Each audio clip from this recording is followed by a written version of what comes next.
Student, today I wanna explain you the exercise 3.5 question number 4 first part. Okay student, so as you have look up the questions, what is given there? A part of monthly hostel charge is fixed and the remaining depend on the number of days one is taking the food in the mess. यानी hostel का जो charge है वो दो तरह से depend करता है. एक तो फिक्स चार्ज है जिसको हमको देना ही देना है, और दूसरा चार्ज इसका डिपेंड करता है कि हमने कितने दिन मेस में खाना खाया. ठीक है, तो इसमें एक व्यक्ति ए है जो कि 20 डेज खाना खाता है. ओके, और उसे पे करने पड़ते हैं 1000 रुपीज. दूसरा व्यक्ति वी है जो कि 26 डेज खाना खाता है, उसे हमें यहाँ पे करने पड़ते हैं 1180 रुपीज. तो आपको बताना है कि वो फिक्स चार्ज क्या है और कॉस्ट ऑफ पर डे क्या है. ओके स्टूडेंट, तो जैसा कि मैं आपको बताया था कि जो भी चीज़ हमें पता करनी होती है उसे हम एक्स और वाई के अकॉर्डिंग लेट कर लेते हैं. तो यहाँ हमें दो चीज़ पता करनी है. एक है फिक्स चार्ज, उसको हमने एक्स मान लिया. एक है cost of food per day, उसे हमने वाई मान लिया. अब मैंने जैसे बताया था कि भाई उसने 20 दिन खाना खाया. ठीक है, तो फिक्स चार्ज तो देना ही देना है. अब एक दिन का बाई लगता है तो 20 दिन का 20 बाई लगेगा, और फिक्स और टोटल इसको मिलाकर कितने रुपए पे करता है वो 1000 रुपीज. तो अकॉर्डिंग टू क्वेश्चन ये हमारी हो जाएगी पहली इक्वेशन. इसके बाद दूसरा व्यक्ति बी है, उसने 26 डेज खाना खाया. तो भाई एक्स तो पे करना ही पड़ना है. ठीक है, उसमें कोई कटौती नहीं है. लेकिन ये क्या है, एक दिन का वाई है तो 26 डेज खाना खाया तो 26 वाई हो जाएगा. और टोटल चार्ज कितना पे करना पड़ा से 1180 rupees. Okay student, now simple part, दोनों इक्वेशन को लिखा हमने. क्योंकि एक्सरसाइज में नहीं दे रखा है कि हमें व्हाट मेथड यूज करना है, कि इसको एलिमिनेशन से सॉल्व करो, सब्स्टिट्यूशन से करो या क्रॉस मल्टीप्लिकेशन से करो. तो अगर ऐसा नहीं दिया जाता then you are total free to use any method. तो देखो मैंने यहाँ पर यूज क्या किया है, मैंने यहाँ एलिमिनेशन यूज किया है. मैंने देखा यहाँ भी एक्स और यहाँ भी एक्स, और दोनों के साइन एक जैसे हैं, तो मैंने नीचे वाले के सबके साइन बदल डाले. प्लस माइनस हो गया, प्लस माइनस हो गया, प्लस माइनस हो गया. इससे क्या होगा, पहली वाली वैल्यू हमारी कट हो जाएगी. 20 में 26 जाएंगे, माइनस के 6y, और 1000 से ये माइनस करेंगे तो माइनस के 180. माइनस से ये माइनस का साइन कट हो जाएगा. इसके बाद 6 को उधर लेके आएंगे तो 180/6 यानी कि 30. तो ये वैल्यू हो गई हमारी y की. y क्या था हमारा, पर डे खाने का चार्ज. तो 30 रुपीज पर डे का उसका खाने का चार्ज है पर डे का. इसके बाद इस वैल्यू को आप किसी भी इक्वेशन में रख दो, फर्स्ट में रख दो, सेकंड रख दो, इज योर चॉइस, आपका मन है. तो देखिए मैंने इसको वहां पुटअप किया, मैंने इसे पुटअप किया इक्वेशन नंबर 1 में. तो इक्वेशन नंबर 1 हमारी ये थी, तो जहां बाई था मैंने 30 रख दिया. देखो x प्लस 20 इंटू 30 इक्वल 1000. आप इसे सॉल्व करेंगे, इसे सॉल्व करना आप सबको अच्छी तरह से आता है. तो 20 इंटू 30 इट विल बी 600. 600 इधर आएगा तो माइनस हो जाएगा, और 1000 से 600 माइनस किया तो क्या आ गया हमारा x.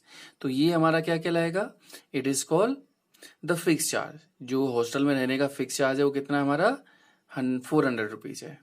Okay student, now I am going to explain you the second part of it. Second part क्या है, एक फ्रैक्शन है. अब ये फ्रैक्शन 1/3 हो जाता है. कब हो जाता है, जब 1 सब्ट्रैक्ट किया जाता है इसके न्यूमरेटर से. और ये 1/4 हो जाता है. कब हो जाता है, जब 8 ऐड किया जाता है इसके डिनोमिनेटर से.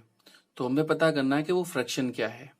ओके स्टूडेंट, नाउ जैसे कि मैंने आपको बताया था, जो भी अननोन चीज होती है उसे हम क्या मान लेते हैं, एक्स वाई. क्योंकि फ्रैक्शन है, फ्रैक्शन में दो चीज होती हैं, एक न्यूमरेटर एक डिनोमिनेटर. तो इसको मैंने मान लिया x/y. अब क्वेश्चन में पहली लाइन में क्या दे रखा था कि न्यूमरेटर से 1 को माइनस कर दिया जाता है, तो उसकी वैल्यू 1/3 हो जाती है. तो देखो मैंने वही किया, न्यूमरेटर से 1 को माइनस किया, और ये ऐसे ही कैसे ही रहा, इक्वल 1/3 हो गया. क्रॉस का मल्टीप्लाइड करेंगे इसका हम, तो देखो 3 इधर जाके 3x और 3 हो जाएगा, और y का इधर इंटू किया तो y बन जा y. y को उधर ट्रांसफर किया, 3 को उधर ट्रांसफर किया, तो this is called your first equation. Okay, इसी तरह से क्या करना है आपको, सेकेंड इक्वेशन. अब सेकेंड लाइन में क्या कहा था, उन्होंने कहा था कि इसके डिनोमिनेटर में 8 ऐड कर देते हैं तो ये 1/4 हो जाता है. तो देखो x ऐसे ही रखा मैंने, डिनोमिनेटर में 8 को ऐड कर दिया, तो इसका आंसर कितना आ गया 1/4. फिर से वही तरीका, क्या करेंगे, क्रॉस मल्टीप्लाइड. तो 4 का इधर किया 4x, और y प्लस 8 का 1 में इंटू करेंगे, वही नंबर रहा.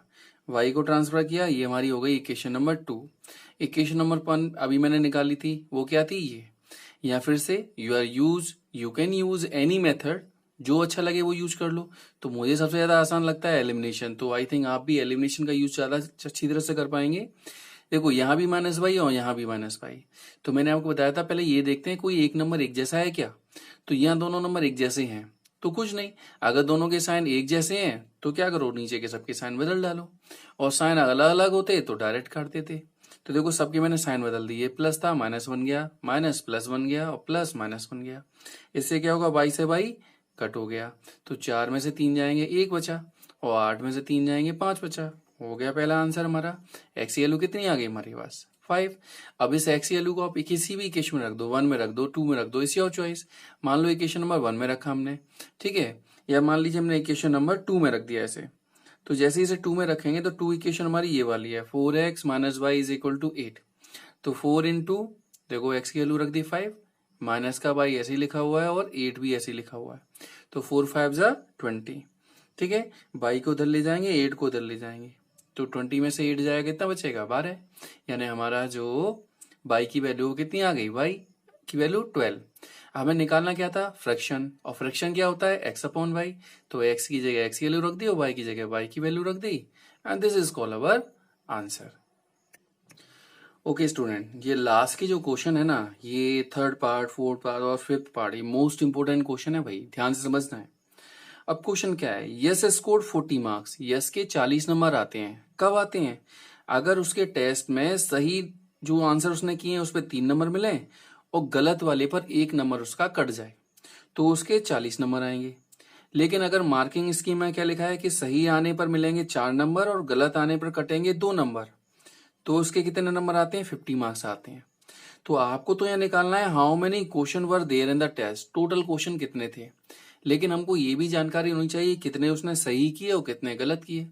अगर हमको ये पता लग जाए कि कितने उसने सही किए कितने उसने गलत किए, तो टोटल क्वेश्चन क्या हो जाएंगे, सही और गलत को जोड़ दो, टोटल नंबर ऑफ क्वेश्चन आपको पता लग जाएंगे। ओके स्टूडेंट, ओके स्टूडेंट, तो इसीलिए मैंने क्या किया, मान लिया कि नंबर ऑफ राइट आंसर उसके जो थे वो एक्स थे और नंबर ऑफ रॉन्ग आंसर उसके जो थे वो वाई थे।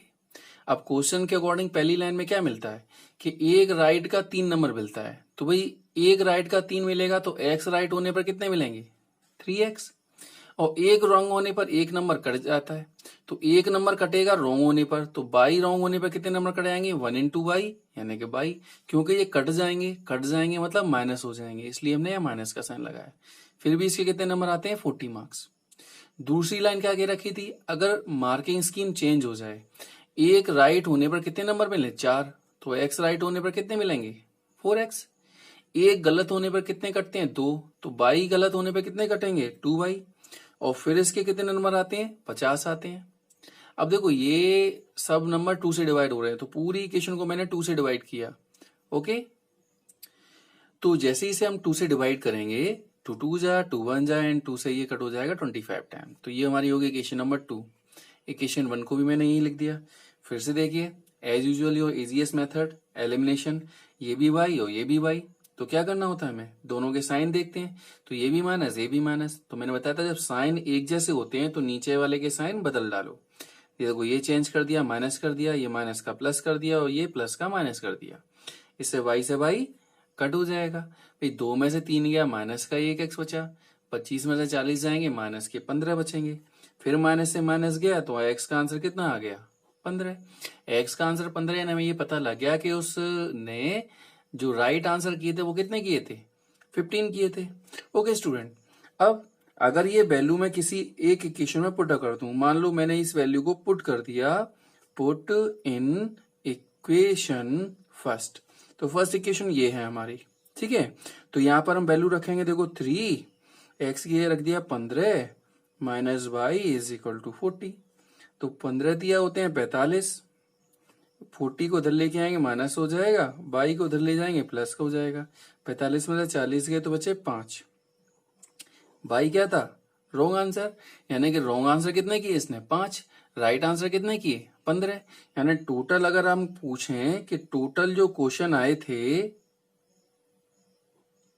पेपर में वो कितने थे, 15 राइट किए और 5 गलत किए, यानी पेपर में क्वेश्चन आए थे कितने, 20। ऐसे करके हम टोटल नंबर ऑफ क्वेश्चन को भी पता कर सकते हैं। Okay student, okay student, now move on to the other most important part of it, it is the fourth part. Fourth part क्या है हमारा कि प्लेस ए और बी जो है वो 100 किलोमीटर की दूरी पर हाईवे पर दो पॉइंट हैं, ठीक है, और एक कार स्टार्ट होती है एक पॉइंट से और दूसरी कार स्टार्ट होती है बी पॉइंट से।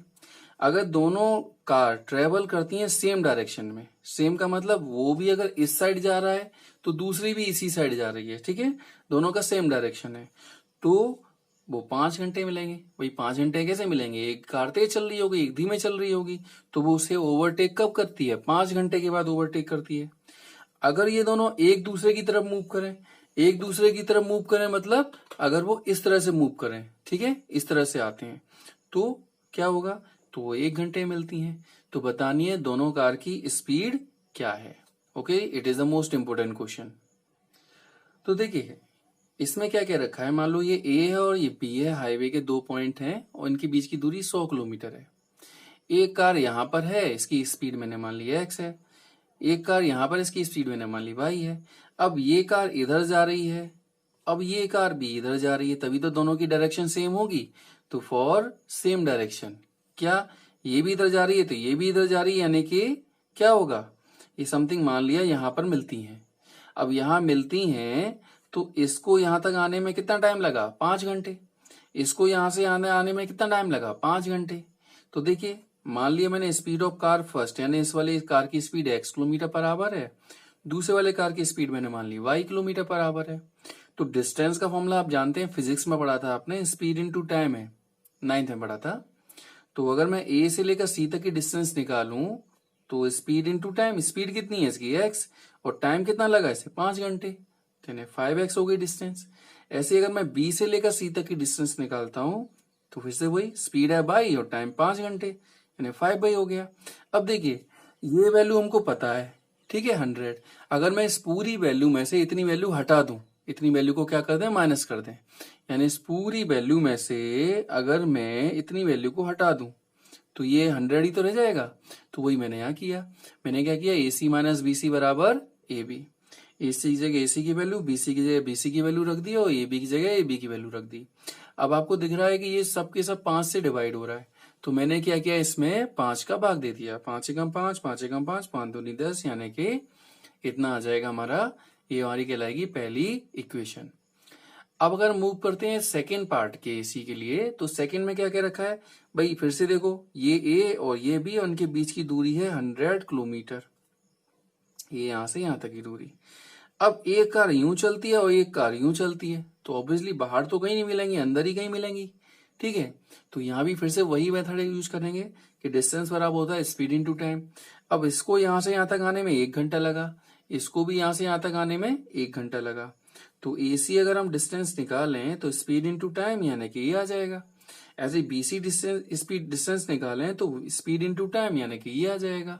ओके, अब यह देखो अगर मैं AC को और BC को जोड़ दूं तो किसके बराबर हो जाएगी वैल्यू, AB यानी कि 100 के बराबर। तो वही मैंने यहाँ किया, मैंने क्या किया, यहाँ पर AC plus BC is equal to AB, तो मैंने वैल्यू पुटअप की है x प्लस वाई बराबर 100। ये हमारी हो गई दूसरी इक्वेशन। पहली इक्वेशन क्या थी, x माइनस वाई बराबर 20। अब देखो इसको सॉल्व करेंगे, एलिमिनेशन मेथड आप जानते हैं। अब देखो ये प्लस है ये माइनस है, मैंने कहा था ऐसी कोई नंबर हो डायरेक्ट काट दो, तो 1/1 2x हो गए और ये 120 हो गए। 2 को उधर लेके आएंगे तो 120/2 यानी कि x की वैल्यू आ जाएगी कितनी हमारी, 60। तो x क्या था, ये स्पीड ऑफ फर्स्ट कार थी, तो फर्स्ट कार की स्पीड कितनी निकली हमारी, 60 किलोमीटर पर आवर। अब क्या करना है, इसकी वैल्यू किसी भी इक्वेशन में रख दो आप, ठीक है। तो किसी भी इक्वेशन में रखेंगे, मान लो मैंने इसकी इक्वेशन पुट इन इक्वेशन 2, मान लो 2 में रख दी। 2 क्या थी हमारी, ये रही x प्लस वाई बराबर 100 थी, तो x की जगह 60 रख देंगे अगर हम, तो क्या हो जाएगा, ट्रांसफर करो तो y बराबर आ जाएगा 100 माइनस 60 यानी कि 40 किलोमीटर पर आवर। तो ये क्या आ गई, दूसरी कार की स्पीड आ गई, ये क्या आ गई, पहली कार की स्पीड आ गई। इस तरह से हम इसकी वैल्यूज को फाइंड आउट कर सकते हैं। Okay student, now I am explaining you the fifth part of it, यानी कि लास्ट पार्ट इस एक्सरसाइज का। तो बेटा क्वेश्चन क्या है, एक रेक्टेंगल है, उस रेक्टेंगल का एरिया रिड्यूस माने कम हो जाता है 9 स्क्वायर यूनिट। कब कम हो जाता है? अब इसकी लंबाई को हम रिड्यूस यानी कम कर दें, कितना 5 कम कर दें। ब्रेथ को क्या कर दें? इंक्रीज यानी कि बढ़ा दें 3, तो इसका एरिया इतना कम हो जाता है। अगर अगर इसकी हम क्या करें, लेंथ को 3 बढ़ा दें और ब्रेथ को 2 बढ़ा दें तो इसका एरिया इतना बढ़ जाता है 67। तो आपको बताना है डायमेंशन का मतलब लेंथ और ब्रेथ की वैल्यू को निकाल के दिखाना है। तो देखिए मैंने यहाँ पर क्या किया बेटा, मैंने यहाँ पर एक रेक्टेंगल को बनाया हुआ है। आपको पता है कि रेक्टेंगल में क्या होता है, रेक्टेंगल में एक लेंथ होती है और एक ब्रेथ होती है। तो मान लो इसकी ये लेंथ है और ये इसकी ब्रेथ है, तो वही लेंथ ऑफ रेक्टेंगल मैंने मान लिया x है और ब्रेथ ऑफ रेक्टेंगल मैंने मान लिया y है। तो एरिया का फॉर्मूला आप जानती हैं, L इंटू बी होता है। तो इसकी वैल्यू हो जाएगी, इसकी वैल्यू x, इसकी वैल्यू y, यानी कि x इंटू वाई हो गया। अब क्वेश्चन के अकॉर्डिंग क्या कहा, क्वेश्चन में कहा कि इसकी लेंथ क्या हो जाती है, 5 कम हो जाती है, कम का मतलब माइनस। ब्रेथ क्या हो जाती है, 3 बढ़ जाती है, बढ़ जाती है मतलब प्लस। तो इसका एरिया क्या हो जाता है, कम हो जाता है। तो पहले एरिया कितना था एक्स वाई, अब कितना कम हो गया 9, तो इसलिए एक्स वाई में से 9 को माइनस कर दिया। तो एरिया क्या रहेगा, एरिया तो फॉर्मूला यही रहेगा ना, इसका फॉर्मूला थोड़ी नहीं बदलेगा। लेंथ की जगह लेंथ की वैल्यू रख दो, ब्रेथ की जगह ब्रेथ की वैल्यू को रख दो। तो देखो मैंने क्या किया, इस क्वेश्चन में मैंने लेंथ और ब्रेथ दोनों की वैल्यू को पुट कर दिया। तो लेंथ की जगह लेंथ की वैल्यू रख दी और ब्रेथ की जगह ब्रेथ की वैल्यू रख दी। ये हो गया। अंदर इंटू करेंगे, एक्स का बाई में किया एक्स वाई, एक्स का 3 में किया 3x, 5 का बाई में 5y और 5 3 जा 15। देखो एक्स वाई से एक्स वाई कट हो जाएगा, सेम वैल्यू ना, इसलिए ये 3x ऐसे ही लिख दिया, 5y ऐसे ही लिख दिया, माइनस का 15 इधर जाएगा तो प्लस हो जाएगा और 15 में से 9 गए तो 6 बचे। This is called your first equation. बिल्कुल इसी तरह से अगली बार भी कह रखा है इसमें कि अगर इसकी लेंथ को हम कर दें 3 बढ़ा दें और ब्रेथ को क्या कर दें हम 2 बढ़ा दें, तो एरिया क्या हो जाएगा 67 बढ़ जाएगा। बढ़ जाएगा मतलब एक्स वाई प्लस 67। फिर से अभी जैसे किया था वही तरीका, एल इंटू बी बराबर दिस, एल की जगह एल की वैल्यू रख दी, बी की जगह बी की वैल्यू रख दी। फिर मल्टीप्लाइड कर देंगे इसका हम अंदर। तो देखिए फिर से मैंने मल्टीप्लाइड किया अंदर, ठीक है। तो X into Y X Y, X into 2 2x, 3 into Y 3y और 3 2 जा 6। इक्वल में ये लिखा है, यहाँ देखो एक्स वाई से एक्स वाई कट हो जाएगा, 2x 3y, 6 को उधर ले जाएंगे माइनस हो जाएगा, यानी कि हमारी क्या बन गई है इक्वेशन नंबर 2।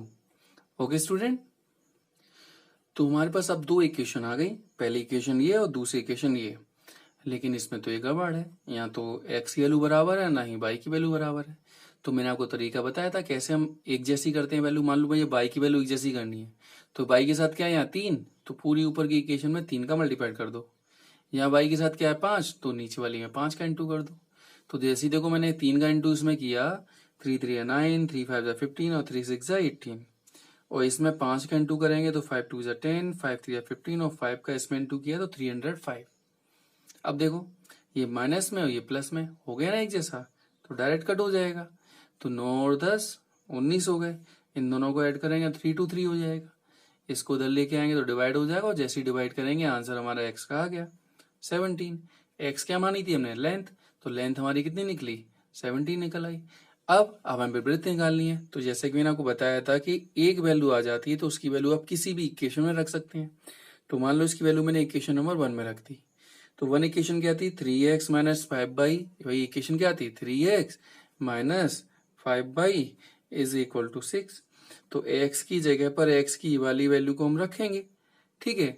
तो देखो क्या हो जाएगा 3 इंटू 17, बाकी नंबर 5y और 6 को ऐसे ही नोट कर दिया। 17 3 51 होते हैं, इस 6 को उधर लेके आएंगे माइनस हो गया, इसको उधर लेके आएंगे प्लस हो गया। 51 माइनस 6 कितना हो गया 45। अब 5 इधर जाएगा तो 45/5, यानी कि बाई हमारा कितना निकला 9।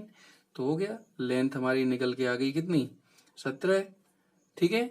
और ब्रेथ कितनी निकल आई हमारी 9, ठीक है। इस तरह से हम इसकी वैल्यूज को फाइंड आउट कर सकते हैं।